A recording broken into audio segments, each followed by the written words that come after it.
Surviving the Survivor. We bring you the best guests in all of true crime. Don't forget to subscribe and smash that like button. Here's your host, Emmy Award-winning broadcaster, Joel Waldman.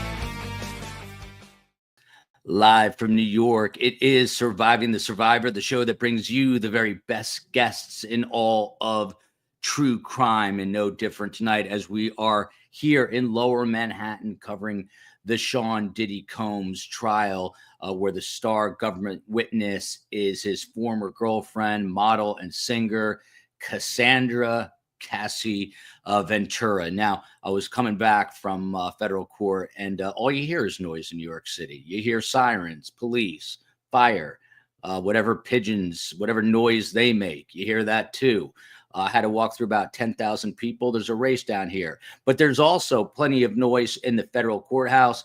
Every which way I turn, someone's got an opinion about how this is going or which way it is going to turn, either in favor for the government or the defense. But really, it comes down to three important things. So if you are removing the noise from all of this, it comes down to force, fraud, coercion. Are we seeing that? Is the government able to prove that beyond a reasonable doubt? Today, I have to say, was a good day for the defense. They cross-examined the star witness. They had Cassie admit to some things and also brought up evidence that plays in the favor of the defense. So without further ado, let me introduce the best guest today, coming to us also from New York City. He is a partner in the firm Tarter, Krinsky, and Drogan.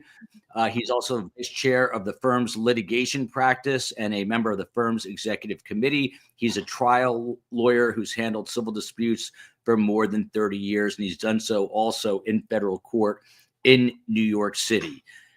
Dr. Joni Johnston, you know her well. She's been on the show a lot of times. She's a forensic psychologist, a private investigator, a crime writer. She is the author of Serial Killers, 101 Questions True Crime Fans Ask, and hosts her own YouTube channel, Unmasking a Murder. And joining us shortly, I believe, he was on the other night, Randy Zellin, also a former prosecutor and a criminal defense attorney in New York City. He's tried cases before the DOJ, SEC, and he teaches law at Cornell. So welcome. And Rich, we'll dive right into it. I was having a pretty pointed conversation, and with the charges, which I'll have you kind of explain, because this comes up every night now. Whoever you ask there, you get a different answer. People, number one, don't fully understand it because most of the people are journalists and not attorneys. But those who either do understand it or don't understand it say, look, I see domestic violence here, but I don't know that I see human trafficking and some of these other charges. So is it accurate to say that they've got to show these three things here, the force, the fraud, and the coercion? Is that an accurate statement? I think so, Joel, but I think they have to show a lot more than that. I don't think those are anything close to all the things they have to show, especially for the most complicated charges in this very complicated indictment. Yeah.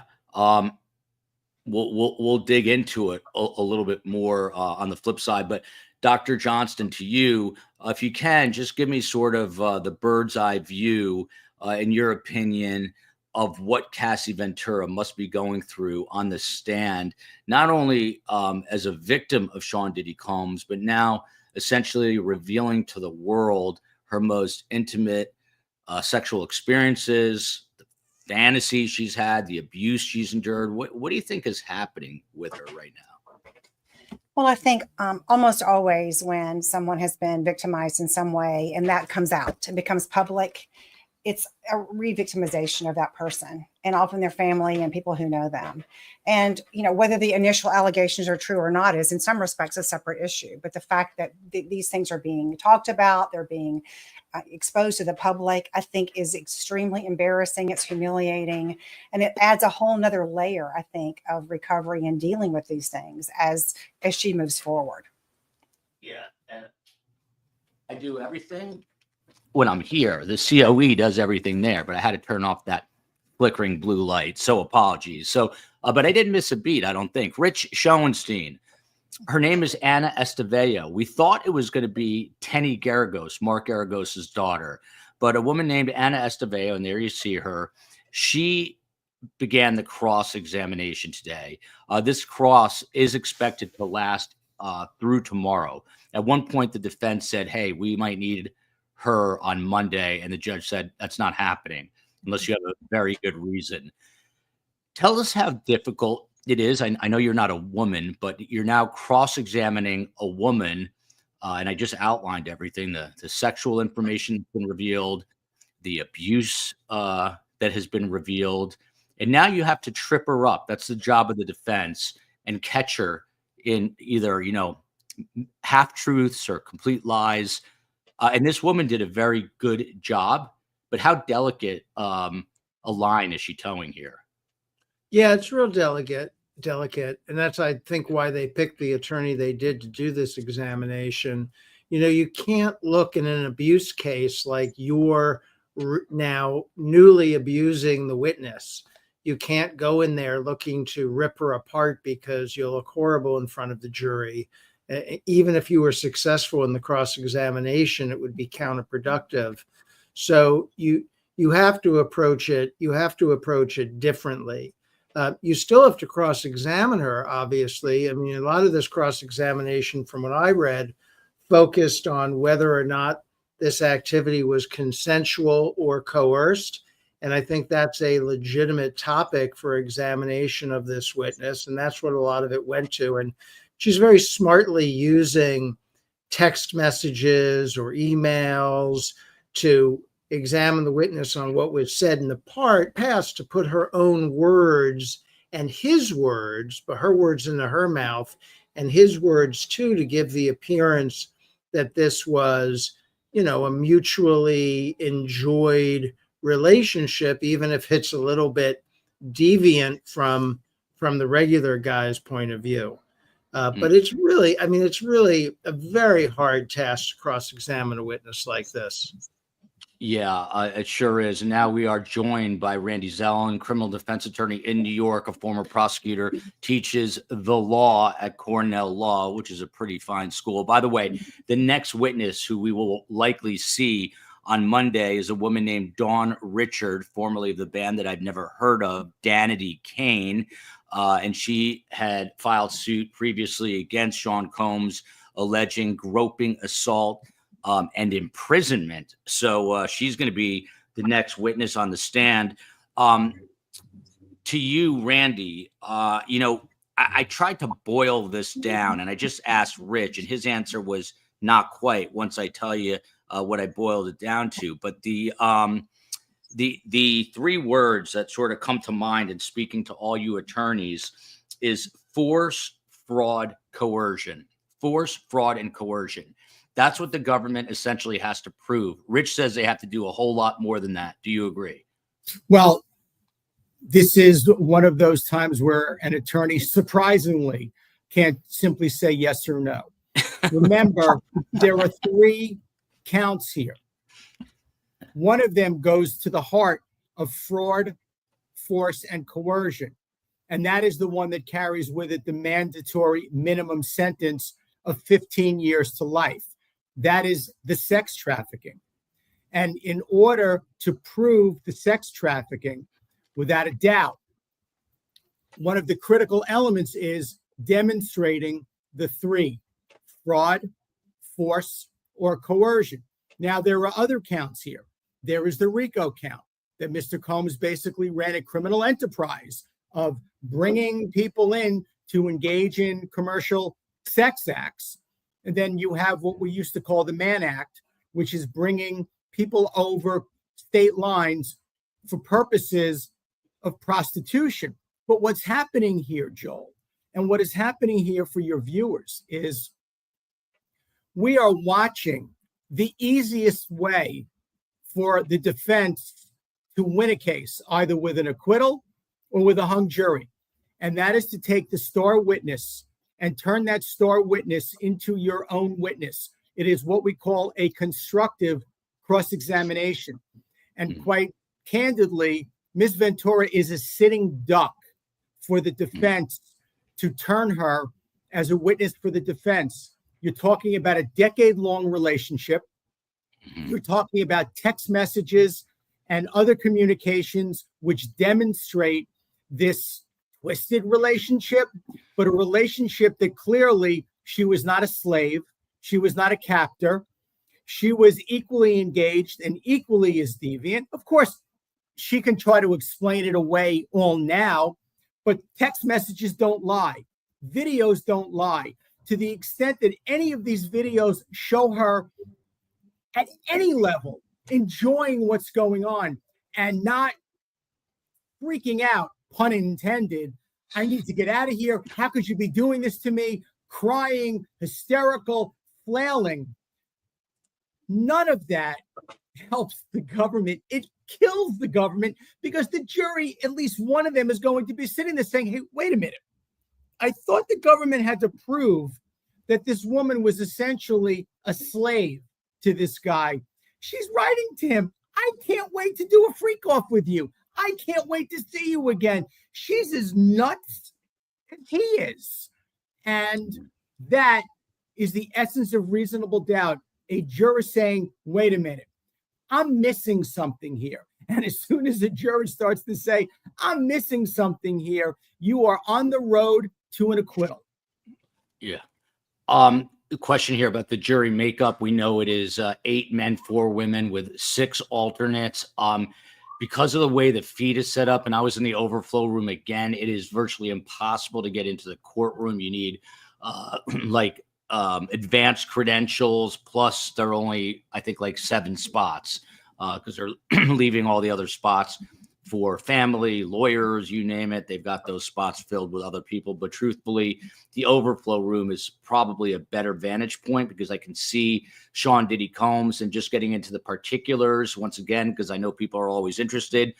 I believe for the 4th day in a row, Sean Combs, the founder of Sean John Clothing, was not wearing Sean John, but he was wearing the same nondescript oatmeal colored sweater, oatmeal colored pants, and a white button-down shirt with the gray hair matching his gray goatee. And he looks, like I said yesterday, probably 35 years older just because of the gray than the way you remember him.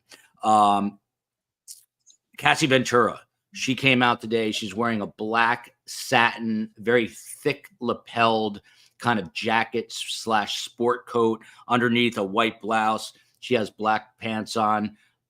Fitting the part of sort of a demure witness, which is what I think the government wants to portray her as. So that's how they looked in court today. We'll get in right away. They were able to get some really important information. But before we get there, Dr. Joni, to you, we had Dr. Fontes on yesterday, who has written the second ever book on coercive control.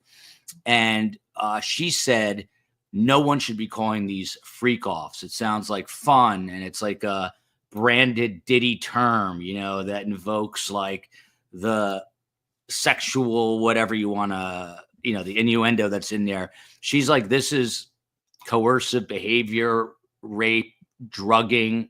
How important is this language? And there was, by the way, there was a column in the Boston Globe today. I didn't get a chance to read, but I saw the headline, and it was exactly that. It was like, we should stop calling these freak offs. Should we? Well, I think we should, but for lots of different reasons. But I think there's a couple of points here that are really important. We're talking about some of the legal points, and you were mentioning the 3 points that need to be proven legally. I think from a psychological standpoint, it boils down to what is consent. What is consent and what is power? And what is the interplay between those two? And I think that's where I think this is a difficult case in some respects for the prosecution. So does just like the word sex trafficking. I think most of us, think of sex trafficking as, 12, 13, 14-year-olds who are kidnapped on the street somewhere and, spurried off to some other place, and they're sold for sex and those kinds of things. So I think there's a lot of challenges here in that respect. Unfortunately, just like when we talk about what is control and what is consent, I think there's probably not many women alive and a lot of men as well who don't have memories of being in a situation where they wanted to say no, they wanted to leave, they wanted to get out. They were afraid because there was something that's going to happen to them. They were afraid because the consequences would be too much. So the fact that somebody isn't speaking up does not mean that that person is consenting, certainly on the inside. But on the outside, when you have somebody who's writing things that are not congruent with what they're saying on the stand and are saying things about enjoying things and I can't wait and those kinds of things, and we don't understand the context, I think it absolutely is a huge problem for the prosecution and hard for jurors to understand that, because we all know, we've all been in situations or relationships where on the inside it looks and feels very different than it does to people on the outside. Like I often say, nobody gets into a domestic violence situation or a relationship. They get into a good relationship that quickly becomes a domestic violence relationship. They think it's a good one. And I think that's a hard thing sometimes to explain. Yeah. By the way, it was rude of me. Randy, I know you don't know everybody on the panel. So you're talking to Rich Schoenstein, who's criminal defense or does defense work out of New York, and Dr. Joni Johnston, who is a very accomplished psychologist, written a book about serial killers, worked in the prison system. So that's who everybody is. So you all know who each other are. And Rich, coming to you now. The mornings usually start off with arguments in front of Judge Arun Subramanian, not the easiest name to say, very competent judge. He's moving things along. Well, today, the defense and the government, they went at it for a second straight day. The government this time accusing the defense of dumping discovery on them too late and not, quote unquote, I guess, thoroughly enough. But we found out today that they got 400 exhibits, and some of those exhibits are hundreds of pages long. They did say some are duplicative, but 400 exhibits the defense dumped on the government last night. They've got an army of attorneys. I mean, I guess the SDNY does too. What do you do when you're in the fourth day of a trial here of testimony and the defense gives you 400 exhibits? What does this even mean? Well, it's hard to deal with, right? Because, you've had all of these deadlines in place in the case and rules about disclosure of exhibits and that kind of thing. But the defense is saying, we're just hearing this major prosecution witness testify in real time, and we're responding to what she's saying. And we need these exhibits to counter and cross-examine her on what she's saying. And we're disclosing them as soon as we can. They said they were up till 3 o'clock in the morning going through evidence and sending them to the other side. And Judge, we're doing the best we can. And usually the judge is going to bend to let the defense use as much as possible, because no judge wants to tell the defense you can't use an exhibit on cross-examination because you didn't give it to the government in time. They really don't want to do that. They don't want to impede the right of the defendant to cross-examine the witnesses. So it becomes quite an issue. Now, both sides have a lot of lawyers. Both sides have a lot of lawyer power on this case and really shouldn't have that much trouble producing evidence, sharing exhibits, going through them, and being prepared. Yeah. And Randy, I'd love for you to pick that up. So Rich said 3, but Mark Agnifilo, I always have a hard time saying his last name. I don't know why, but he's the lead defense attorney. Very nice guy. Talked to him outside the courthouse. Seems, no offense to Randy and Rich, too nice to be a defense attorney, criminal defense, but very sweet guy. And the guy makes millions of dollars, and he was carrying a Strand bookstore burlap bag, so I respect him even more. But Randy, take us inside baseball. He said that they were up till 3:30 in the morning, not 3 in the morning. And to Rich's point, so the government has this direct examination. Cassie Ventura says things, and then they need to go back and counter these claims. And they did an amazing job. But how do you do this after court, after a long day? Take us inside what happened last night till 3:30 in the morning. There is an exhilaration. There is an emotional charge when you are on trial, which is very difficult to duplicate in just about any other profession, and I don't do anything else except try cases. So maybe I'm speaking out of turn, and there are other people who would say, no. I get just as much exhilaration. But the planning to go to trial, the preparation to go to trial, to be on trial, it is not a struggle to get out of court at 5 or 5:30, go back to the office, quickly check emails and make sure that there are no fires to put out for other clients, and then get into and get ready for the next day of trial. And you look at your watch and it is 2, 3 in the morning and you're fine. It is a rush. And the best way I can describe it is the deflation, the complete crash, the depression that I feel when a trial is over, when that rush of adrenaline is gone. I have a verdict. The case is over. Doesn't matter if I won or I lost or I got a hung jury. When you have to go in the next day and you're not on trial the next day, you go from such a high of a high to a low of a low. So it's not difficult to do. But there are two important takeaways here. Let's try to make it in an explainable fashion. There are two things that the defense is doing right now. Number one, there is a difference between reciprocal discovery under Rule 16 of the Federal Rules of Criminal Procedure, where the government has obligations to turn stuff over. The defense has a reciprocal obligation. But we're not talking about the defense case right now. We're talking about cross-examination. So there really is a different level of obligation. And the defense is well within its rights to say, Judge, just to Rich's point, how the hell are we going to know what she's going to say on the stand? This is not a civil case. We don't have her deposition. We're hearing what she has to say for the first time. So we couldn't possibly, unless we've stolen their playbook or we've bugged the U.S. Attorney's Office, we don't know what she's going to say. So she said what she said. We're preparing cross-examination, and we're turning over exhibits that we plan on giving to her over and above the exhibits that the government has already put in or is planning on putting in on their direct case. That's point one. Point two, and here's the dangerous one. There is no way in God's green earth the defense wants to finish with Cassie Ventura tomorrow.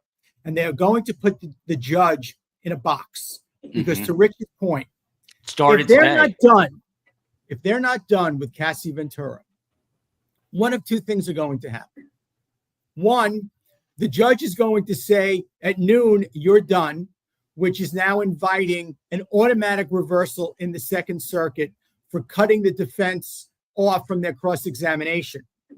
Or if he lets the defense go and the defense says we need her back Monday and she goes into labor over the weekend and now she's no longer available as a witness, her testimony could be stricken. Her testimony is gone. It's like it never happened. And the government can't ask for a mistrial, because if the government asks for a mistrial, jeopardy has attached.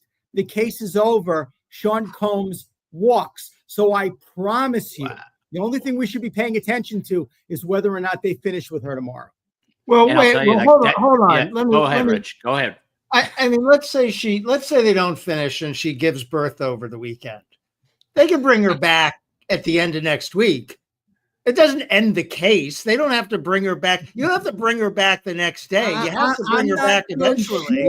I'm not so sure you are inviting a reversal if you give this jury a week or a 2-week break with a case of this magnitude, with this profile, with this publicity. It is danger upon danger upon danger upon danger. But that is exactly what the defense wants. Yeah, I agree that that's the defense strategy, but I don't think they can induce labor and torpedo the whole trial. Yeah. By the way, do you think that if anyone out there thinks that criminal trials are all about justice, it's about winning and losing. It's as competitive as justice. Yeah, it's as competitive as the Knicks and Celtics. And Randy, I don't know if you didn't watch, but they won, so that helped. I ended up watching. They won because I watched. Yeah, there you go. Well, then don't watch tomorrow, please. Not. Yeah. Joni's like, stop talking about basketball. Anyway, so it came up today, and it was a very tense exchange. Seemingly out of nowhere, the defense kind of told the judge, hey, look, we might not be done by the end of the day tomorrow. And he was like, what? Be done. He said, that's not what we agreed upon. He goes, you're going to be done tomorrow. That's what he said. He said, unless there is he said, unless there's an unbelievably dire reason that you cannot finish tomorrow, you will be done tomorrow. But to Randy's point, then you're raising all sorts of legal issues in terms of the appellate route. So it's going to be interesting to see what happens, and they are taking their time as they walk her through this. But back to the doctor here, Joni Johnston. And I'm going to mix in questions with what actually transpired today. So Anna Esteveo, who I thought did a fantastic job, just very meticulous, step by step. She starts by saying, you and Sean were in love for 11 years. Yes, Cassie says. And you took care of him. Yes. He's larger than life. Yes, he is larger than life. He's Sean to you. Yes, he is. And they go on to say, a lot of people know him as Puff or P. Diddy, but you call him Sean. They are establishing the fact that this woman, despite everything that happened, stayed with him for over a decade, for close to 11 years. Is this sort of indicative of I guess a typical, I don't know if there is such a thing, of a typical DV relationship? Because now they're portraying her as a woman who wanted to stick around. The government kind of portraying her as a woman that had no other choice. What do you say? Well, there are a couple of things. She met him when she was 19. There's a 17-year age difference between the two of them. He was in a position of power in terms of her business and her career. So it's hard to establish. I think the defense is trying to establish this kind of equal relationship. Oh, he's Sean and you're Cassie and you had a mutual relationship. So separate from all the abuse, the alleged abuse and those kinds of things, there certainly was a power imbalance in the very beginning. I mean, there's no question about that. So then it becomes a matter of, okay, how long did she stay in it and why did she stay in it? And that's, I think, the complicated things. Not for me. I understand the fact that, coercive control and those kind of power dynamics can really influence somebody. It's almost like being in a cult, I think, for some people, where they're in a cult where over time they kind of get worn down, or initially they agree to something because they don't know how to say no. And then it becomes, how do I get out of this? And there's a lot of evidence, it seems like, of a lot of control that he exerted over many areas of her life, at least according to her testimony. So I think it is a situation, again, what boils down from a psychology standpoint to, can the prosecution, can Cassie convince him that this was not a consensual relationship? It wasn't an equal relationship. It never was. And these things happened, and she went along with a lot of these, and because of fear, because of what was at stake for her. Because of the fact that she cared about him. And that's the history of their relationship. And unfortunately, there's a long track record of her saying things and doing things that I believe firmly she didn't want to do. But there's text messages, there's all kinds of communication saying that I did. I'm looking forward to this. This will be great. There's some things, the video, I think that the 2016 video, I think clearly shows here's a situation where she didn't want to do these things. She didn't want to get beaten. She didn't want to get knocked down in the elevator and those kinds of things. Yeah, I want Joni to address this too. Eve says Cassie was trapped by this violent, powerful older man. Stop blaming the victim. I don't think anyone here is blaming the victim. What we're doing here is sort of dissecting the day in court, and the defense is trying to portray her as a woman who voluntarily stuck around. I personally, I will say this loud and clear, I think she is a victim. I think that Sean Combs is probably more awful in person than he's being portrayed in court, but it all comes down to the law. So, Joni, I just want you to address this. On the show, we don't victim blame. I'm not blaming her at all. I'm sure it was an awful situation, but from a legal standpoint, I guess it's something that they have to try to point out. So for those who are victims or not victims, what do you say to them as you watch defense attorneys try to break down an actual victim? Well, I think that I can only imagine, the chilling effect this might have on some victims out there who are watching this happen and seeing, anticipating what's going to happen tomorrow in terms of the attempt to kind of really erode her credibility and those kinds of things. But I think that, again, it's a matter of documenting things as much as possible, talking to friends and people that you care about that can testify to the fact that you weren't a willing participant, even if you showed up. And again, that again kind of boils down to this question of, what does consent mean? Does consent mean you aren't, are you consenting if you don't run out of the room screaming and saying this person is raping me? Does that mean consent? I mean, I don't think anybody wants to be raped. By definition, nobody wants to be raped, because right is a lack of consent. So I think that's the issue from a legal standpoint. From a psychological standpoint, I think it's much clearer. By the way, there are a very fair amount of people, I'd say not 50%, but maybe 30% who are there supporting Sean Combs, and plenty outside the courtroom. This is interesting. I was going to come to the biggest moment of the day, which I'm going to do in a moment, but Brianna is always in the chat. Shout out to Bree. Rich, to you, the state of New York would not touch this case. That tells you something. What does it tell us?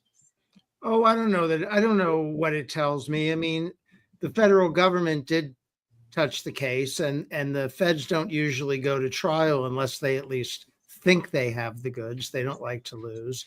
I don't think there's any question here that she's a victim of domestic violence and domestic abuse. It's on videotape. What he does on that videotape is horrendous. I don't care how many times she consented to whatever sex act she consented to with how many people. He's not entitled to drag her down the hall and beat her. That's domestic abuse. And there's plenty of other evidence of him controlling her life and him persuading her into those situations. And it's 2025. We're well past it, that just someone in a relationship consents to some of it means it's all consensual. I mean, we're past that. It's not consensual. It is abuse. My question about this case is whether it's trafficking and racketeering. That's what I have a problem with. It's clearly domestic abuse, but that, your three things, Joel, force, Coercion, absolutely. control. Yeah. Coercion, absolutely. Fraud, I don't know about. Racketeering, I don't know. I mean, this is the absolute crux. So Randy, weigh in on that. And for your viewers' sake, and again, I think you raise a very good point.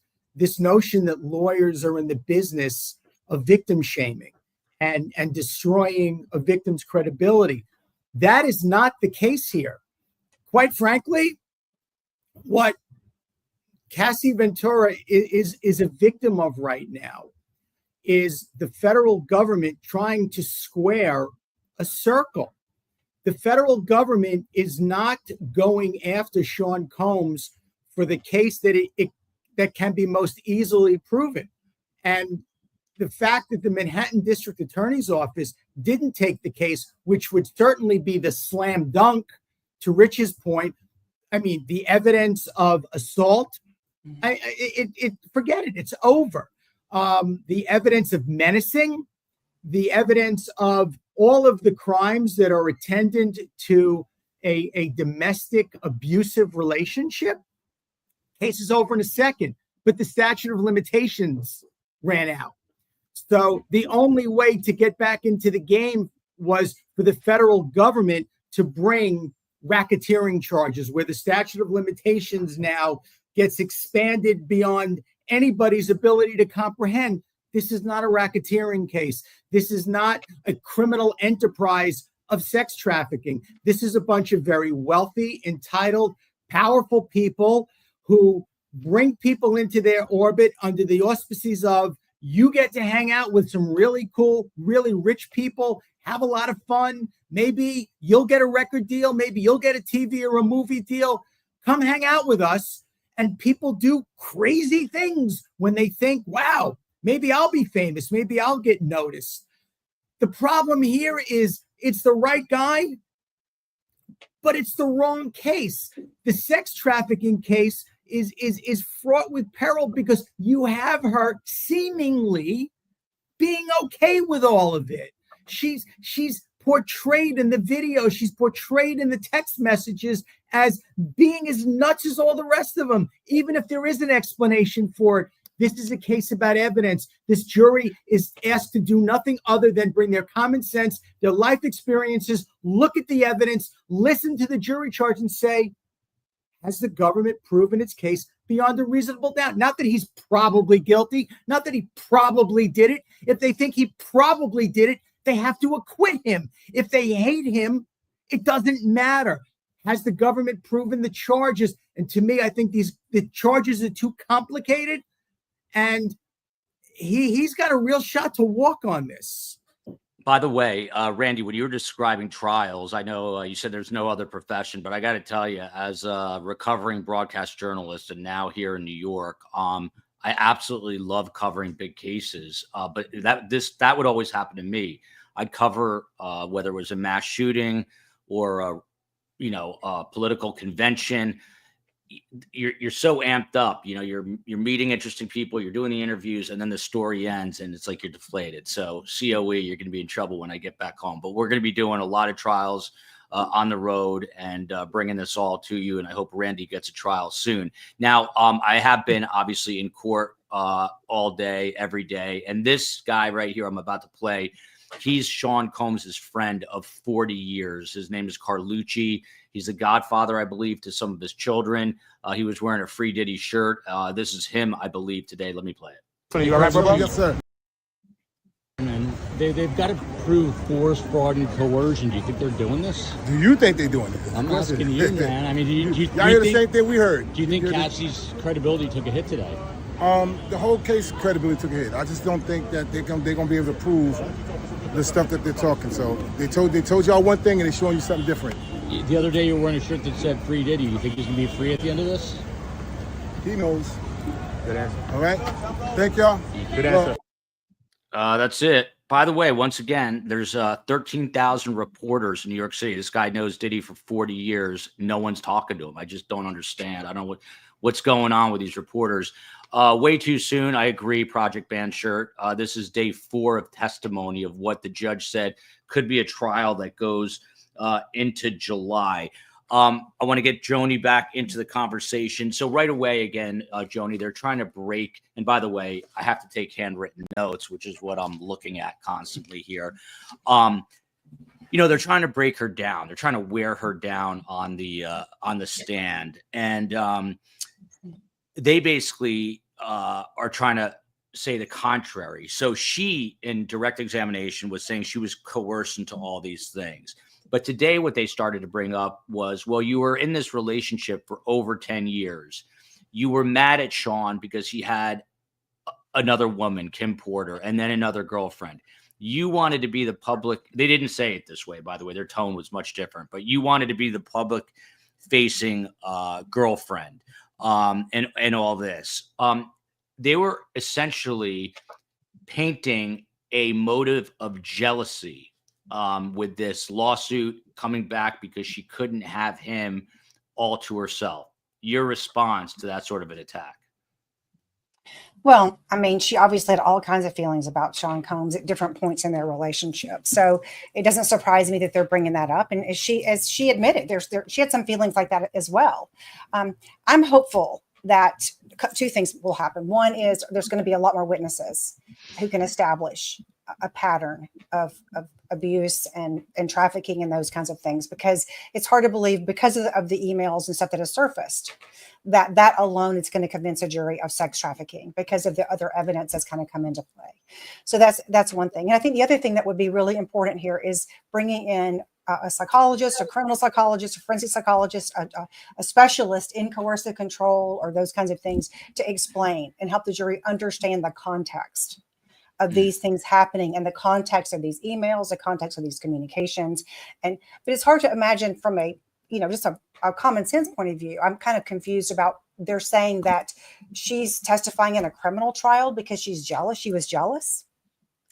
I can't really connect those dots between those two. I can connect the dots between, being jealous and making certain statements or those kinds of things. But to say, how do you connect the dots between somebody being jealous? This is a revenge. Revenge on her part. I mean, again, just to underscore, sitting there all day today, on the one hand, you knew she was cross-examined, but on the other hand, it was done.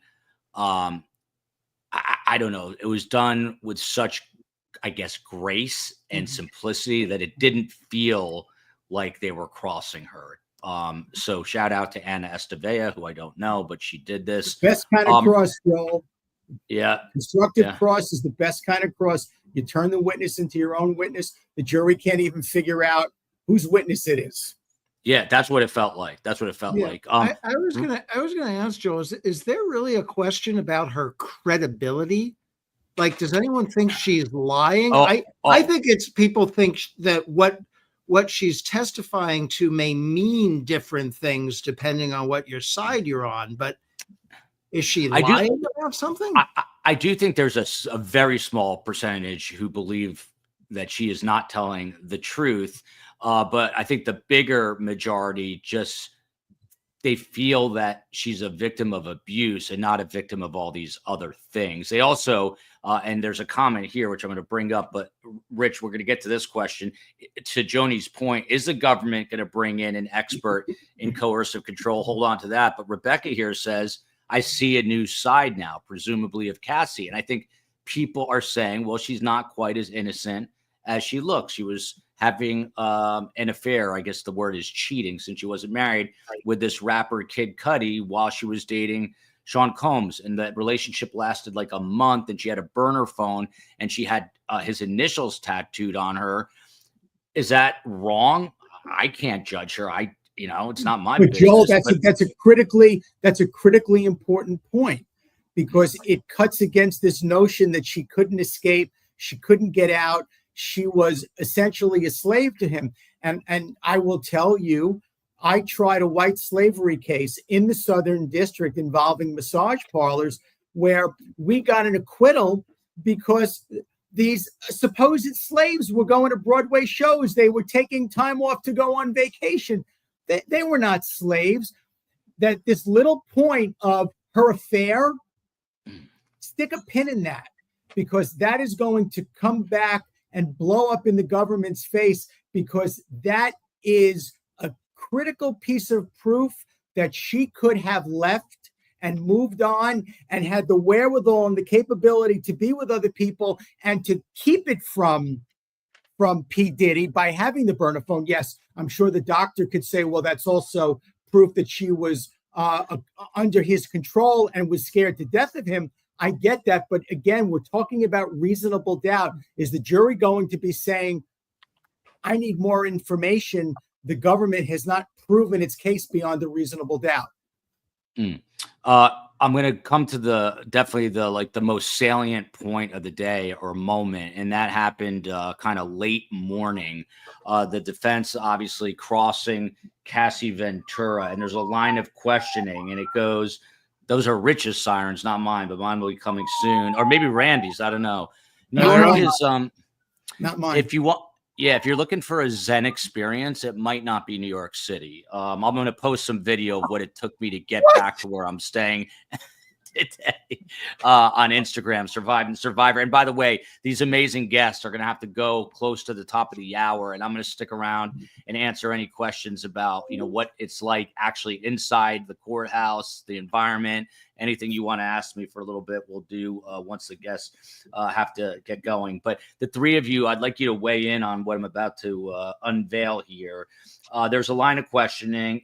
Anna Estevea says, isn't it fair to say that Sean trusted you with his secrets? He let you into his life. Yes. You did freak offs to please him, right? And she says, no, not exactly.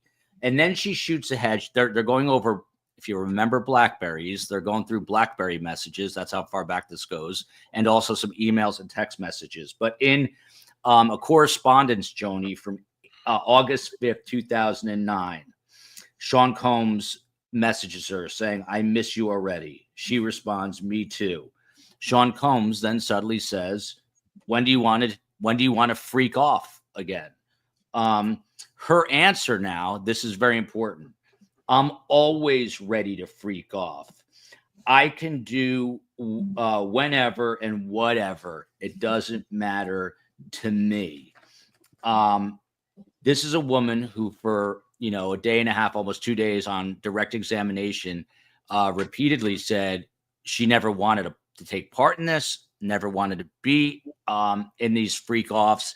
And now her line was, I can do whenever, whatever, it doesn't matter to me. Is this a woman, someone earlier, and I think it was my buddy Wesley John Holmes, an Aussie living in Tokyo, who said Stockholm syndrome is real. Is this just a woman that was abused for so long that what was totally abnormal became normal to her?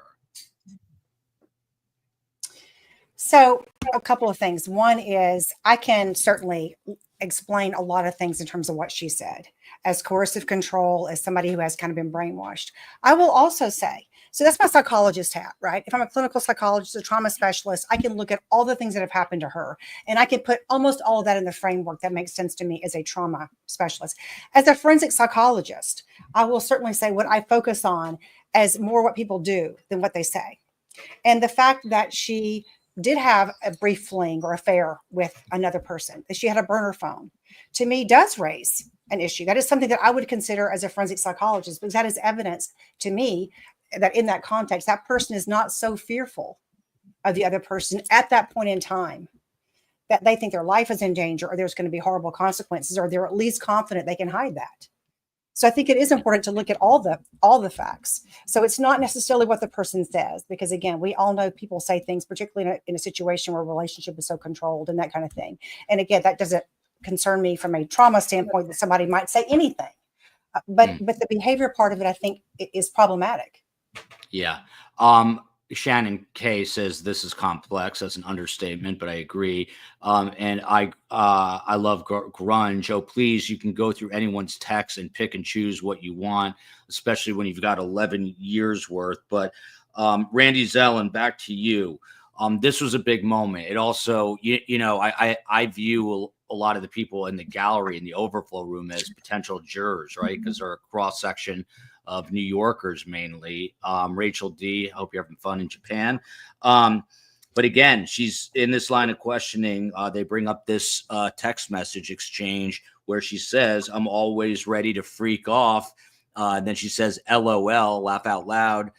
He brings it up again. She says, I can't wait either. Like, I want to get into it with the freak offs. How big a win, or I guess a point total, is that for the defense, and what does this do to those jurors?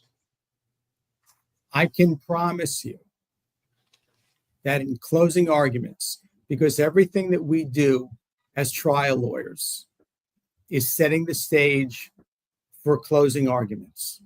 And I can assure you that text message, those text message exchanges will be up on every screen in that courtroom during the defense closing argument, because those text messages are the defense's closing argument.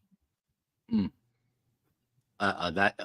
are we going to hear that, those direct text quotes in the closings? Sure. But let me chime in on this way. And it relates to some of the comments we've been seeing that are saying it's still early in this case. That's very true, right? And this is not Cassie Ventura versus Sean Combs. That was a civil suit that was filed and settled with him paying her a massive amount of money. The jury's not deciding whether to award her money. A lot of what we're talking about would be relevant if she was the plaintiff. She's not the plaintiff. She's a witness in the government case. And the main reason she's testifying right now, right off the bat, is she's 8.5 weeks pregnant, 8.5 months. I bet if that wasn't the case, she would have testified later. So we're going to hear from other victims, supposedly, although I guess there's one that might not be testifying. That's an open question. We're going to hear from some of the alleged prostitutes. We're going to hear all sorts of other evidence. And one thing the prosecution's going to argue is this is how Sean Combs treated the woman who was closest to him. This is how he treated the best person in his life. He dragged her down a hallway. He beat her. He made her have sex with other men. He drugged her. He threatened her. He extorted her. And that's how he treats his friends. Imagine how he treated everybody else. So, yeah, did she send some texts occasionally that seemed like she was condoning the activity? Sure. Did she enjoy it at times? Probably. But it doesn't make what he did okay. And we're going to see a whole lot of evidence before we really know whether or not there's a RICO case here. And keep in mind, the SDNY has close to, I think, a 98% conviction rate. So they, my guess is that they've got stuff in their arsenal. Dr. Joni, they get into the beginning of this relationship today and talk about how she was 21 years old, but she wasn't a typical 21-year-old person. She had an album that was a hit album at that time. She was already a successful model, and the woman crossing her says, were you able to afford rent? Yeah, I had a nice apartment. Were you able to buy nice clothes? Yes, I could buy nice clothes. I mean, what if anything, I don't mean this as an insult at all, but she seems very innocent, almost naive. I said this yesterday. On the stand, she's very soft-spoken, almost deadpan, like she's disassociated from what's going on. Just yes, no. And occasionally she'll go a little bit longer. But what is this? I guess what is the relevance of having met Sean Combs at the age of 21 and them kind of meaning the defense portraying her as already being this successful artist, this model? What do you think they are trying to prove here? Well, I think what they're trying to prove is that she was much more sophisticated, much more maybe emotionally aware, much more mature than the average 21-year-old. I think it's important to realize she met him when she was 19. So she'd been in a professional relationship with him for a couple of years when that started. So we don't know, or I don't know the context of what those 2 years were like for her. So I think from my perspective, it weighs a lot more to their relationship at the time. And the fact that there is this age difference and there is this power difference in terms of his ability to do things for her. Is it a factor? The fact that she could maybe afford her rent? Yes, it's something the jury's going to have to hear and decide. Okay, what does this mean? Does this mean this isn't somebody who is going to be out on the street sleeping on a park bench? But it really, at the end of the day, I think boils down to what is the context of their relationship? What did he have over her? What could he give her or take away? And how did she feel as that relationship progressed? Those are, I think, the factors from a psychological standpoint. Yeah. Rich, there have been, too many to count, innumerable instances where it's, I guess the word is just embarrassing for everyone because they're revealing such personal aspects of their life. But they brought into play this exchange again. This is from August 7th, which happens to be my mom's birthday. This is 2009. My mom's a little bit older than that. Sean Combs is talking to Cassie saying, I cannot, that I'm looking forward to another freak off. She responds, I can't wait either. Sean Combs responds, I'm so horny. She responds, oh my God, I was about to text you the same thing. Sean Combs says, you're supposed to seduce me all day, to which Cassie Ventura responds, I feel like I want to have sex, but she does not. She uses the word that rhymes with duck. And people look at themselves in the gallery and they say, wait, is she being held against her will and doing the stuff because, he forced her to? It doesn't sound like it right now. This is what the defense is trying to portray here. I assume this is a success, even if it's not necessarily true. Well, I think it calls into question whether or not she consented to this activity. I think that's a legitimate issue in the case that the prosecution is presenting. Was she a victim? Was she a participant?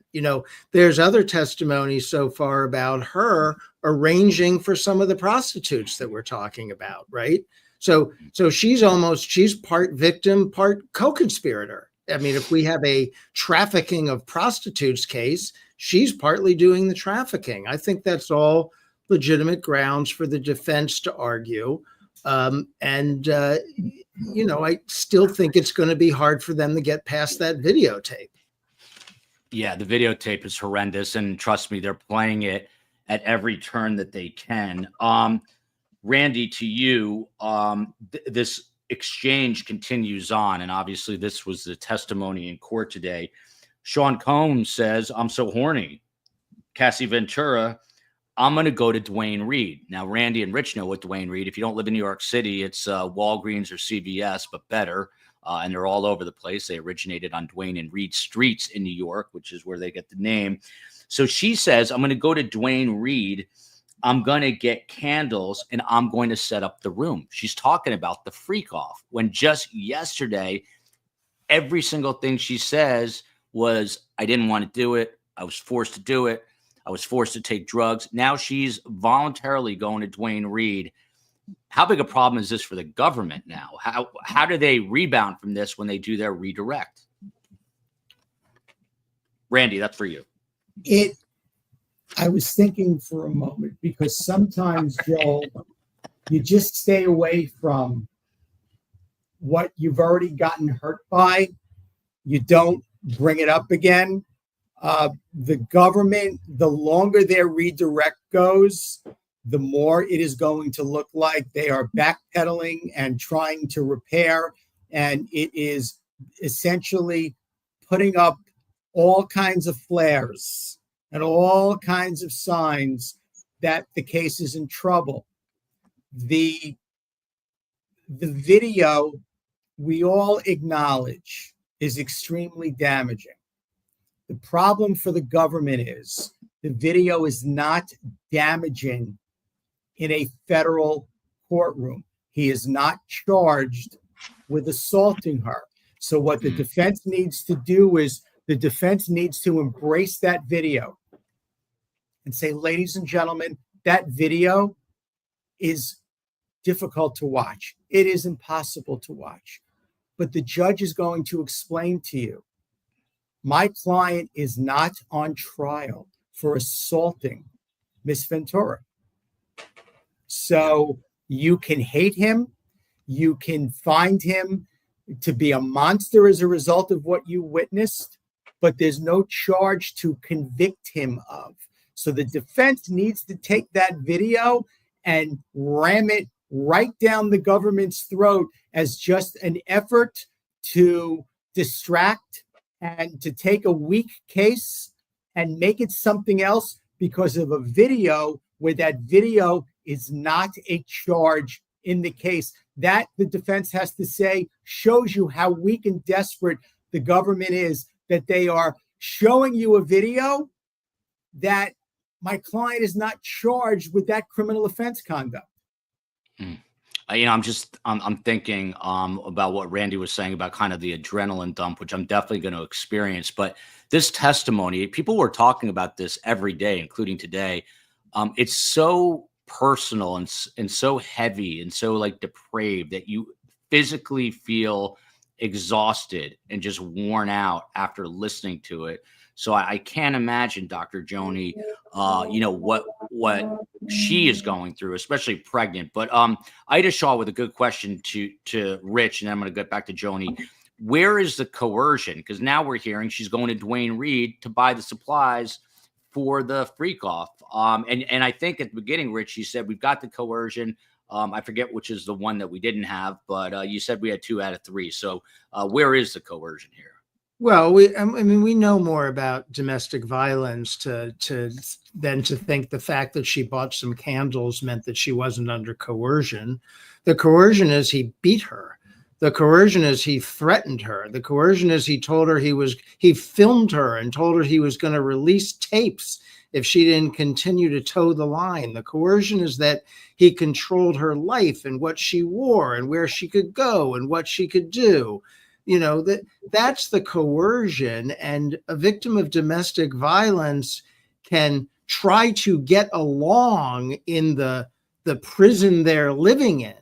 And that doesn't mean they're not being coerced. It's a fair question of fact to say, well, do all these things that she did mean that it's not coercion. That is a fair thing to give to the trier of fact to decide. But you're not going to convince me that a trip to Duane Reade means that she wasn't coerced to do the thing she did. Yeah. And, New Yorkers are smart. They're street smart. They're savvy. They're going to be able to read through a lot of, I think, what the defense is doing, what they have to do. Speaking of that, Dr. Joni, I've heard multiple people, mainly women, but some men, saying something along the lines of, what kind of woman would do this for her career and sit there and cross-exam a victim of this kind of abuse? What is your answer to that? Well, I'm not sure she was thinking of this case when she decided to become an attorney. So I think it's a difficult situation for anybody to be cross-examining somebody who's obviously gone through a tremendous amount of abuse and domestic violence and those kinds of things. And she's pregnant, which would make it even more difficult. I think there's been some sensitivity shown in terms of the grace, which you referred to a little bit earlier, in terms of not being super aggressive with her and those kinds of things. But I think it's a very difficult situation. And I do want to emphasize the fact that there's plenty of evidence of coercion in this case. In terms of, the question being, well, why would she send these texts, or why would she go along with this? And then you see this video and you kind of go, I know she's not being charged with this video. This isn't an issue whether she was assaulted him, but if somebody's being assaulted like this, you can see how they might say a bunch of different things or do a lot of things because of this, because this is what might happen. Well, Randy, let me ask you something. So, the judge, he's excellent, is going to instruct this jury at the end that these are the charges, this is the law, but they're human beings. And we're all the three of us are in agreement that she was abused. What are the chances of these jurors consciously or subconsciously saying, he's guilty? I don't know if he's guilty of these charges, but this guy's guilty, and they find him guilty because of what they're seeing and what they're hearing, and not necessarily because they're following the law. Does that happen? What you're talking about is something called jury nullification. Now, typically with jury nullification, it goes the other way, which is, I don't care. I'm walking the guy. Here, you're talking about reverse jury nullification, which is, I don't care. We got the right guy, even if it's the wrong case. So I'm convicting him anyway. That would be a miscarriage of justice. That would be a travesty. That would be a black eye for our system of justice.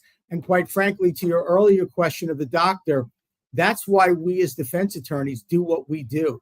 It's not thinking about, I have to cross-examine a 9-month pregnant woman who has lived through torture. I had to cross-examine a paraplegic last week in the rehab center in an attempted murder trial. Believe me, I didn't feel good about that going into it, but it is my job and my responsibility, no different than an emergency room physician who is on call and a guy gets wheeled in who just took out a family and killed everybody in the car because he was drunk, but he's busted open and he's dying. And what do I say? Nope, I'm not going to fix this guy. Let him die. That would violate the Hippocratic Oath. It's do no harm. But the point remains here, and there's something that we haven't spoken about, which is on top of everything else, at the end of the day, and I hate that term, but it really is apropos here, who ended up taking who down? Sean Combs has been in jail. He's aged 30 years, and Miss Ventura walked away with $20 million. That is not going to be lost on the jury either. Rich, that's a great point. One of the things the defense tried to bring in today, they brought up this lawsuit that Randy just mentioned, and they said in open court yesterday that the settlement on a $30 million lawsuit was $20 million, and that settlement came within 24 hours. Now, today on cross, Anna Estevez says do you know what that did to Sean Combs' career? It was kind of a rhetorical question. And she answered it and said, it ruined his career. The judge got annoyed and stopped her right then and there. But the jurors heard it. I mean, he instructed them to strike that bit of testimony. But what about a situation like that, where when jurors do hear, you can't unhear something. It's like putting the toothpaste back in the tube. And this defense attorney said she brought him down. She destroyed his career. Yeah, you cannot unring the bell. I was amazed when that civil suit was filed that it was settled the next day, because typically with a lawsuit like that, you send it to the defendant confidentially before you file it. And you say, send me a very big check or I'm going to file it. And then that kind of litigation is settled precisely to avoid what happened, which is it went public. It did ruin his career and it brought the authorities into the fray. So he spent $20 million essentially on nothing, because now he's sitting in a federal courtroom being prosecuted. And I think the jury could hold all of that against her. And I think the fact that she has a life, she has a big check from that, she has a baby on the way, she has a partner. I think the jury might consider some of that in assessing her testimony. I do think that that would be fair for them to consider. By the way, someone today told me, or maybe it was yesterday, that if Diddy had just paid the full $30 million instead of chincing on the second, the last third, that maybe he wouldn't be here today. We don't know. Well, Joel, you raise an interesting point, because as I understand it, initially, her team went to his team and said, here's what we're going to do. You're going to buy the rights to something for $30 million. And we're going to wrap this up, and that's going to be the end of it. And they passed. You think maybe he'd like to have a mulligan on that? 100% he would. I know that. We're going to get final thoughts. This is why we say we have the best guests in all of true crime, because you're not going to get a better panel on Sean Diddy Combs than this one. Joni, I hate to ask you this question, but it came up in court today, and there was a comment. COE gets nervous, so she took it down right away. But I think it was Suge Knight that said it all stems because Andy knows where I'm going. Sean Diddy Combs has a quote unquote Tootsie Roll, meaning a less than impressive male member. And that's what he says, that's where this comes from. And apparently it's like a open secret in Hollywood. There's so many questions about what precipitates this behavior from Sean Diddy Combs. His father was a gangster, the Tootsie Roll issue. We heard the other day, I don't want to repeat it, but he liked Cassie to rub in the men's you-know-what onto his chest. Is there something else going on here? Is he a closeted homosexual? Is he angry because he doesn't have as big a you-know-what as he thinks he should? Is he mad at his dad because he's a gangster? What are your thoughts on this and your final thoughts? So you're throwing this out to me as the last question of the panel of the day? We'll give you another one. I'll come back around. Sorry, I said sorry in advance. But I'm not going to comment on the alleged size or lack thereof of Sean Combs. I mean, I'm only reporting. You decide. But go ahead. Yeah, actually, you were not the first person I've heard that from. So You're off the hook there. I think I could spend quite a bit of time talking about, what would cause. I look at some of the behaviors he engaged in, and there's so many different factors there. There's the culture in terms of the music industry and what that means. There's that part of it. There's, how was he exposed to early sexual contact? There's that we know that can have an effect on somebody's sexual development. I mean, it would take me, quite a while to answer that question more from a general point of view. I have not spoken to him, obviously evaluated him or whatever, but I could talk at length about some of the things that we see in other people who developed what I'll call unusual sexual interests. And there's clearly some evidence that he had some of those. In terms of final thoughts, I guess I would just say that, I think that it'll be interesting to see the entire case.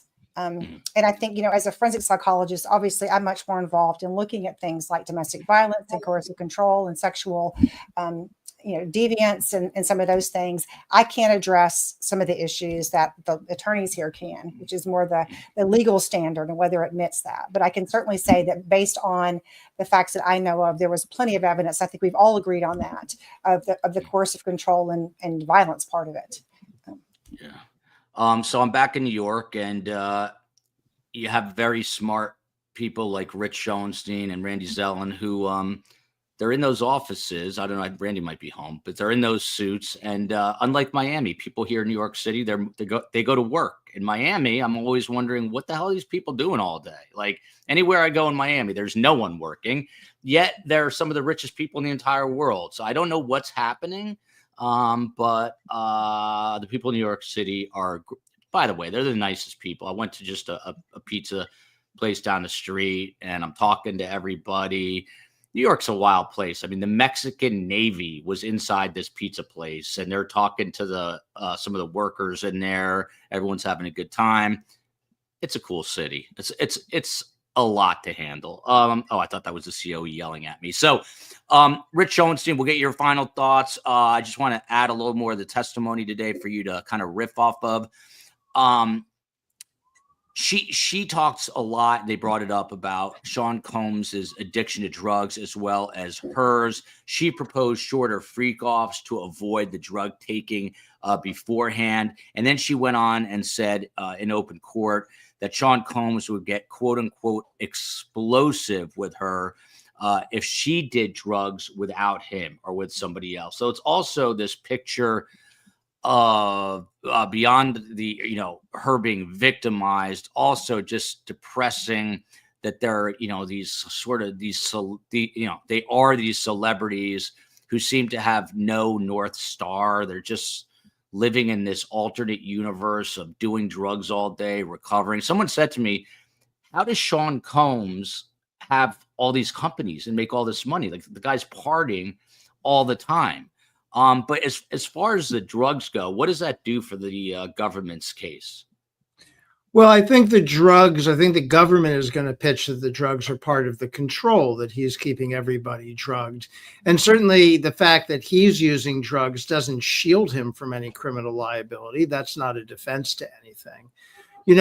There's so much in this case, right, that's such a prurient and salacious case.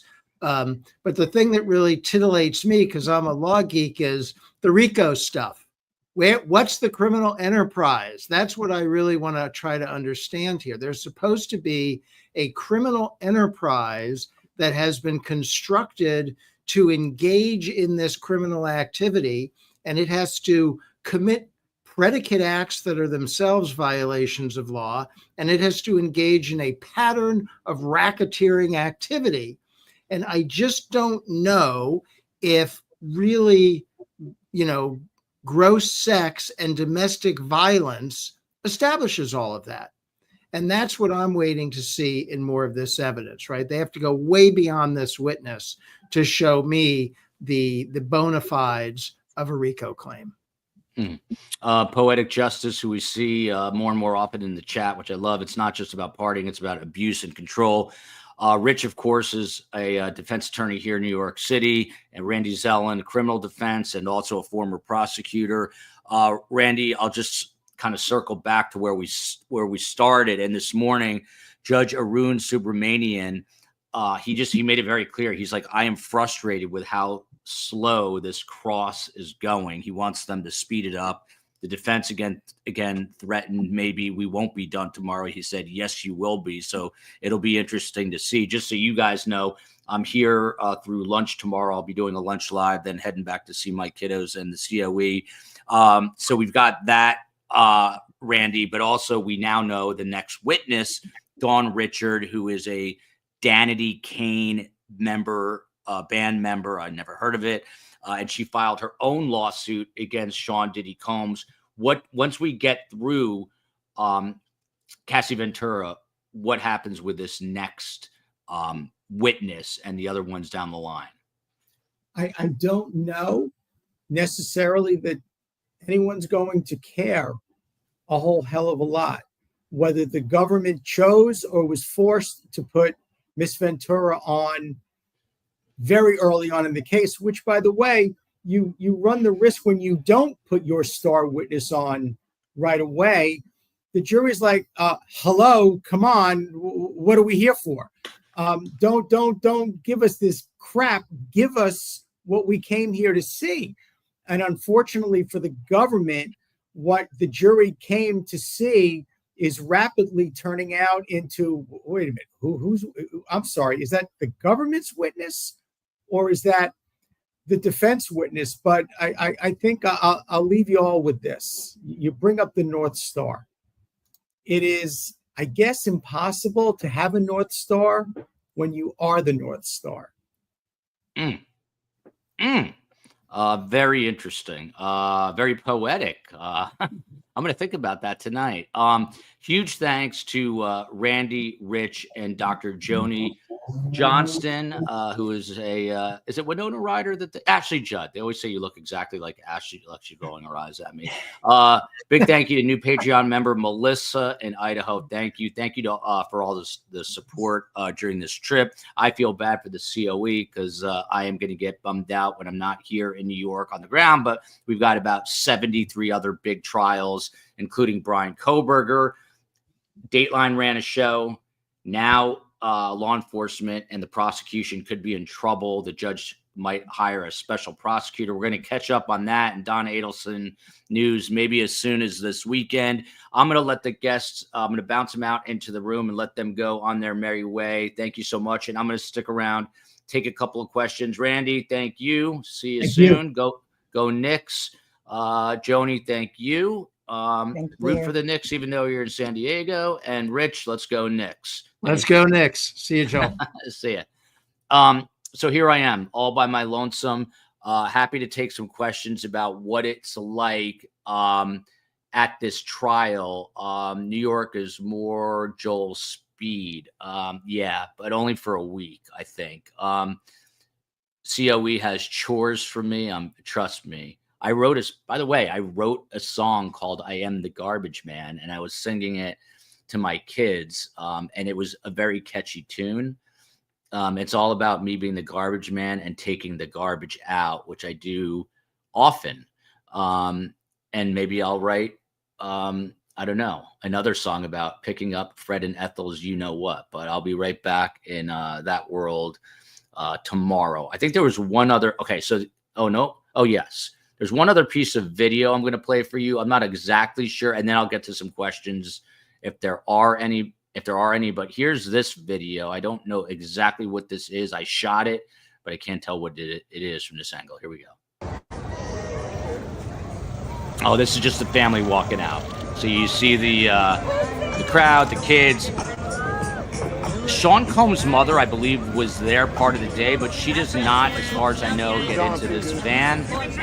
You don't see the cameraman today that we had seen previously. You can hear the music. It is a party atmosphere. Looking good, man. Looking good, y'all. No, TikTok. I'll be shot.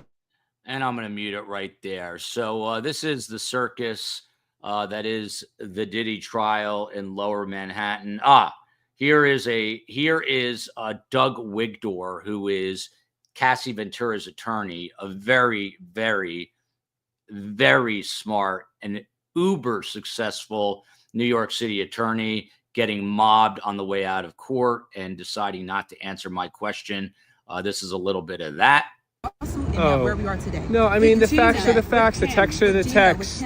The facts are the facts, the texts are the texts, and I think that the evidence will be clear as the case goes on and Cassie's testimony goes on, and we'll see what the jury does. They have to prove I have to go. I'm coercion. Do you think they're doing it? I have to go. Thank you very much. Thank Thank you. you. Do Thank you very you much. think that they're proving this force, fraud, and coercion? I'm all done. Thank you. You know what that does to me? That makes me want to go and ask him 37 questions tomorrow till he answers it. That's how I used to be in New York. How dare he not answer me? It enrages me. Phantom 6000, you're the man. I see a super sticker. Thank you so much. I hope you're feeling and doing better. Ida Shaw JD here. Joel, and COE, if you want to help me with this, I would really appreciate it. We'll do questions for a couple of minutes and then we'll say goodnight. But Joel, how is Cassie responding to the cross? I said this yesterday. I just, my heart like bleeds for her. And I was talking about this. I'm staying with a friend from college, and we both have daughters. His daughters are older because I had kids later. And it was weird because we saw one of them out last night, and just the fact that I feel like I'm 18, but I'm not. And then I've got to sit there and talk to my friend's daughter, who is more mature than me, is a little bit embarrassing. But I digress. But she, in a nutshell, she seems like she's distanced from herself, if that makes sense. I've been using the word broken. You can just tell that she was victimized in the worst ways and how hard it is for her, but she's got a lot of courage to get up there. I've seen her husband every day, including today, Alex Fine, who was their personal trainer, and now her husband and soon to be father of her third child. Thank you, Amina. I appreciate that very much. Alex Fine looks absolutely devastated. I feel for the guy, and I'm thinking, like, how would I handle hearing all these stories about my wife? Thankfully, my wife was an absolute saint, never did anything, untoward. So I don't have those concerns, but I felt for Alex. This is also heartbreaking and angering. Yes. Joel, do you get nervous going up to them? My anxiety needs to know. I guess back in the day, no, I did, but not anymore. I get annoyed and angry when they don't answer my questions. And I also get annoyed that, he's making $30 million a year.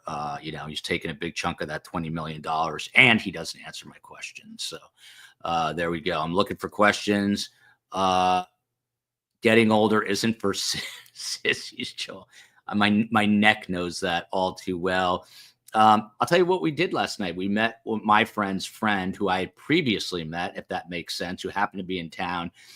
And after he told me about a little heart procedure he had, and I said to myself, oh my God, I'm at that age. He then proceeded to show me neck stretches at the bar. So that's what happens, I guess. I don't know. Maybe I should just move to Cambodia. I'm about to, the spiral after the trial is starting right now. And the trial's not over, but it's over for me tomorrow, but we'll still cover it. It's all very frustrating. I watch a few channels, and it's shocking to me how many people think Cassie, I agree with you. And there's a lot of people in the courtroom. There are a lot of people in the courtroom who think that she is making this up, which I just can't believe. Phantom 6000, I love the question. I love the Kool-Aid avatar. Joel, how did you find Cassie's testimony credible? It's so interesting to me, Phantom, and Phantom is an attorney.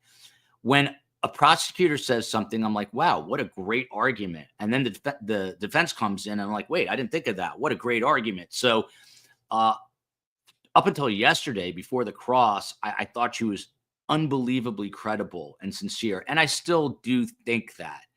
But then they brought up these issues of her attacking a woman in Connecticut who she thought was taking pictures of her when she was drunk. But they describe it as her grabbing her like by the shirt collar and literally yanking her out of the car.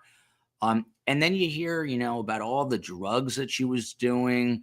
And she lost her friendship with a friend of 17 years because she kind of sided with Diddy, which is probably a result of the abuse. But the short answer is I have zero doubt that Sean Combs is not a good human being, is probably a horrific person, because Cassie was the one that he loved. And this is how he treated her. And we heard about him dangling a woman off a balcony and the other stories that will undoubtedly come out.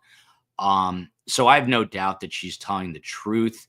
But at the same time, she participated in it for a very long time. And I don't know. I just don't know enough to know if it was that she was unable to get out of it and she was absolutely stuck in that vortex, or if she chose to stay in there because she enjoyed the sort of the privileges that came with hanging out with a super famous person, which included going to things like the Cannes Film Festival. Did I see any Diddy reactions today? I did not. because I mean, it's tough to tell. Just to give you an idea, in the overflow room, the monitors are like a big screen, but it's like half the screen. And you can see Cassie very clearly, but Sean is kind of back in the distance a little bit. So you can kind of just see him moving, but it's hard to make out specifics. But to give you an example of what it's like in there, one of the reporters has like those little opera glasses, the binoculars, and she puts them up to look at the screen. So it ain't the easiest trial to view. What is going on here? Joel, the Shade Room got video of you walking next to and record. I have no idea. Tell me who the Shade Room is. Shout out, I guess, to the Shade Room. Never heard of them, but I'll check it out. COE, any other questions here? Joel, even if we don't get the answers for them, you're giving us more than we could ever imagine. Thank you. Rachel, what are you doing in Tokyo? I'm jealous. I want to go to Tokyo. I've never been to Asia, and I want to go. Joel, stay safe. It's weird. I always feel super safe in New York City. I'm sure it's a false sense of security. People here are great. I mean, they're really nice. It is an absolutely exhausting place. It's going to take me probably 6 months to recover from this. Look at this. Look at this. Hey, Joel, can you run up to Dedham, Massachusetts real quick just for a day? Don't think I haven't thought about it, Poetic. Just don't think I haven't thought about it. Don't think I'm still thinking about it. Carm needs to be here to chastise me. For those who don't know, she is my soon to be 86-year-old mother, who is my part-time host, who has taken off way too much time. She's coming back in a few weeks. This reporting thing is a young man's game. I am feeling the effects. I can barely function. You guys are going to have to listen to me whine next week, but I know you're all used to it. I agree with this. No matter what you say about her, she is brave as hell to get up there. I mean, the things that have been revealed, I'm not even going to repeat them, but imagine the entire world knowing every detail about your intimate lifestyle. Look at this. Family vacation. How come your family didn't invite me? I want to be invited on the next family vacay, on a tour to different places from Tokyo to Osaka, 13 days, my first time. Have a great time, but why the hell are you watching us on vacation in Tokyo? I hope your mom is watching. But do me a favor. I don't know who's funding the trip, but have them bring STS next time, and I will podcast remotely from whatever exotic locale I'm invited to on the Rachel D family vacation. Shannon K. Joel, your reporting brings a personal element and has humanized Cassie's experience. Thank you so much. I appreciate that. This reminds me of a funny story. I kind of take reporting probably too seriously. And there was a time when I was working in Washington that I thought I was literally having a heart attack. COE, am I allowed to share this story? No, Joel, roofing is a Please remind me to tell Carm that roofing is, you're absolutely right. I mean, people have really tough jobs, and this is not one of them, but it's draining. So this is about just what I was about to tell you. So I'm working in Washington, D.C., and I started having like a chest pain at one point. And I was working really hard, and I was traveling constantly, and I was in a plane. And I was 10 years younger. So, and I know this is shocking, but I go to the doctor often and I get checkups. By the way, anyone tuning in right now thinks it's Friday. By the way, no Scott and Phil tomorrow, and they don't even know that. I just got scared. I have to tell them. Anyway, long story short, I was working really hard and I was flying all over the place. And I'm walking home from the Washington Bureau one day, which is the office, and I start feeling like a chest pain. And when you're from my background and at that age, my immediate thought is, wow, I'm just having an anxiety attack. But as I took step after step, it was just impossible. It was getting really hard for me to breathe. Long story short, called a COE. COE's like, you're just having an anxiety attack. I'm like, this is not an anxiety attack. Call my dad, who was still with us. You're having an anxiety attack. It's nothing. I can barely get a breath in. My mother, oh, it's an anxiety attack. My sister's a doctor. My brother-in-law is a cardiologist. Benny, what's going on? Oh, you're just having an anxiety attack. Just take, something to calm you down. I wasn't even anxious. There was nothing to be worried about. Long story short, I go to the hospital and it was an inflammation of the heart lining. I have no idea why I'm sharing this story. It was called, I think, pericarditis, which is not that dangerous, and it wore off after a few days. But they had to put me on really heavy meds when I get there, and this is a true story. I'm now in this, I think, of the not George Washington, one of the hospitals in D.C., and I get into the ER, and shackled to the bed is someone from the local jail. And in walks another person who is shackled. And these two people proceed to brawl. And I am now sort of high on this medication. I feel great, by the way.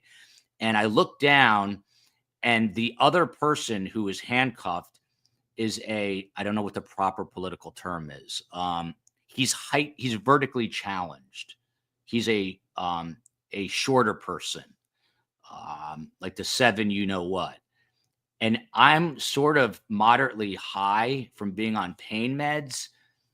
And in front of me is a inmate who is handcuffed to a bed with an other inmate handcuffed who is a short person. And they are rolling around a hospital bed trying to beat the crap out of each other as ER doctors and nurses had to break it up. So why I just told you that, I have absolutely no idea, because I think maybe I feel like I'm getting pericarditis again. I take life too seriously. Oscar Wilde said life is too serious to be taken seriously. I've never listened to that advice. I don't know. I think I'm having a meltdown now. I think it's time to move to Cambodia, and maybe better off, probably time for me to say goodnight to everybody. I've gotten zero sleep here. I've had no cell phone. It's a digital detox, which is I've had no TV since Sunday, no cell phone, basically. And somehow I've survived. I was not hallucinating because the COE was there. She saw it. I was not hallucinating. Next time I'll tell you the story of how I got home from work one day and the entire Washington, D.C. metropolitan SWAT team, all like 47 officers, were in our row house in Washington, D.C., hanging out with the COE, who thought a burglar intruded, but it was really the wind that opened the door. And now she's hanging out with 47 uniformed men with long guns. So that's usually what happens when I go on the road. Those are a couple of little stories. It's been a long day, a long week. It's been a much longer week for Cassie Ventura and the attorneys. Right here, there's no doubt about this. New York is stressful as AF. When I get tired, I start to like slur and lisp. I don't know why. It is story time with Joel. By the way, for anyone wondering, and I'm sure absolutely not a single person is, but I said I was going to do read rants on that other trial. And I did like 3 of them. And every time I did them, it took me like 45 minutes.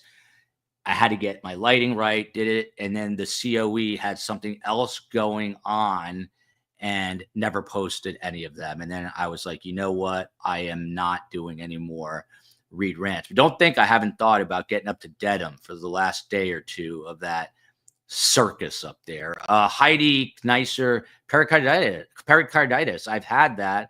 Thought I was you do feel like you're having a heart attack. My experience was memorable. I hope no one else gets it. Dr. Detective, his show was airing, I believe. COE, do you need to hop in here to tell me? Rita, New York City, New York. It is one of the most exhausting places in the world. This was my home for 30 or 40 years. I mean, I lived in Jersey, but I was here a lot. and I worked here a lot. And it is, I don't know how people live here their whole lives. And people who grow up here cannot leave. They cannot live anywhere else. I'm going to literally just collapse when I get home. COE, what do I have to do before I say goodbye? Bless my heart. I love it. You can just say bye. We're going to redirect everyone. Dr. Detective has a show, so stick around. We will take you there. It starts right now, as soon as you wrap. Love you, America. Check out Dr. Detective. Great guy, great detective. He is still an active detective. Subscribe to this channel. Please support us on Patreon and check out our other channel, STS Talk. It's all true crime talk all day. We're building it up slowly but surely in your neck of the woods, wherever you are. Love you, America. See you from Lower Manhattan. I'll be back live tomorrow at 12:30 and then back in Florida next week, God willing. Love you all.